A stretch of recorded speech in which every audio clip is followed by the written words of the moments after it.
구독, 좋아요.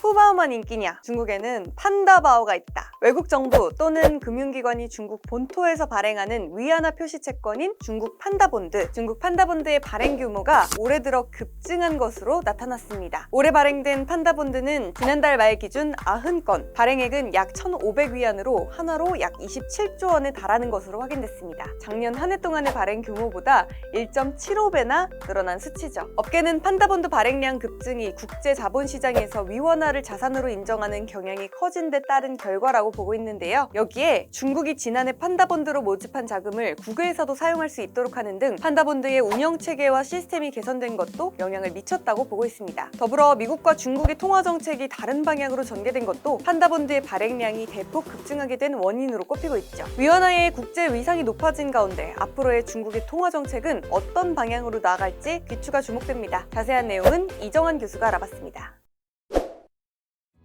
중국과 미국은 세계 최고의 교육국이기도 하지만 잠재적 적대국이기도 합니다. 특히 이제 기술 분야라든지 금융 분야에서 이런 잠재적 적대국의 성격이 많이 나오고 있는데요. 사실 중국은 이제 전쟁 시 작전 및 의사결정에 사용될 수 있는 대량의 데이터를 수집하고 처리, 전달하는 기술 개발을 독자적인 시스템을 많이 개발했다라고 이야기하고 있습니다. C4ISR이라고 이러는데 Command, Control, Communications, Computers, 이게 C4라고 이야기하고 Intelligence, I고 Surveillance and 컨서넌스라고 해서 결국은 컴퓨터 개발, 네트워크 개발, 이런 데이터 수집, 전달 기술들에 대해서 굉장히 빠르게 성장시키고 있다라고 보시면 될 것 같습니다. 이에 대응하기 위해서 미국 역시 이런 전략 기술들, 반도체법이라든지 이런 것들을 통해서 미국의 전략 기술들이 중국으로 넘어가는 것들을 막으려고 하고 있는 상황들이라고 보시면 될 것 같고요. 최근까지는 안 그랬지만 중국이 이러한 태도를 취하고 대만 등에서 지역적 리스크가 커지다 보니까 서로 IT 기술 단계에서 굉장한 경쟁 관계를 이루고 있다라고 보시면 될 것 같습니다. 이러한 IT 기술의 경쟁을 넘어서 결국은 금융시장, 자본 조달, 자본 움직임에까지 이제 경쟁 관계로 나아가고 있다라고 보시면 될 것 같고요. 중국은 위안화 국제화 추진 정책을 지속적으로 2010년대 이후 추진하고 있고 1대1로 정책 등을 통해서 국제 투자와 무역,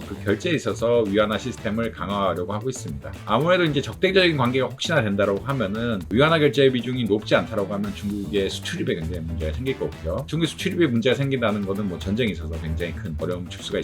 더욱이 이제 무역에 있어서 위안화 결제가 활발하게 되면 될수록 중국의 어떤 동맹국 포섭 노력 역시 이제 결실을 맺을 수 있는 이런 상황들이 되기 때문에 이런 위안화 결제에 대해서 박차를 가하고 있는 상황이라고 보시면 될 것 같습니다. 기존에 이제 달러 위주의 결제 시스템은 스위프트 시스템이라고 이야기하는데 위안화 전용 결제 시스템인 CIPS라고 한 것이 이미 2015년대 개발이 됐고요. 가파르게 늘리고 있다고 보시면 될 것 같습니다. 특히나 이제 정치적으로 어떤 스위프트의 정치성을 극복하고 미중 갈등 국가에 대비하기 위해서 CIPS 참여국을 확대시키고 있고, 예를 들어서 이란이라든지 미국과 적대적인 관계에 있을 수 있는 국가들에 대해서 위안화 결제를 상호 이익 하에 늘리고 있다고 보시면 될 것 같습니다. 1대1로 통한 어떤 건설 자금의 유통, 그다음에 시설 개발 역시 위안화를 통해서만 이루어지고 있기 때문에 이러한 전반적인 위안화의 거래가 활발해지고 있는 것은 사실이다라고 이해하시면 될 것 같습니다. 올해 3월 기준으로 봤을 때 중국 상품 교역에서 위안화 결제 비중은 한 22~23%까지 올라갔다라고 이야기하고 있고요. 이런 것들이 지정학적 리스크, 러시아 우크라이나 사태, 사우디 이란 등 산유국 중심으로 많이 발전되고 있습니다. 우리나라는 아무래도 달러 위주라고 당연히 보시면 될 것 같긴 하지만 그럼에도 불구하고 점차 확대되고 있는 것은 상황이다라고 아마 이해하시면 될 것 같아요. 실제 전 세계적으로 봤을 때 달러, 유로, 파운드, 엔 다음에 중국 위안화가 많이 쓰이고 있는 것들이 사실이고, 이런 것들은 결국 대립관계, 미중의 어떤 전략적인 적대관계까지 고려한 이런 전반적인 선택이다. 그리고 이제 미국의 달러 패권을 어느 정도 완화시키고 중국의 동맹을 강화하려는 그런 수단이라고 보시면 될 것 같습니다.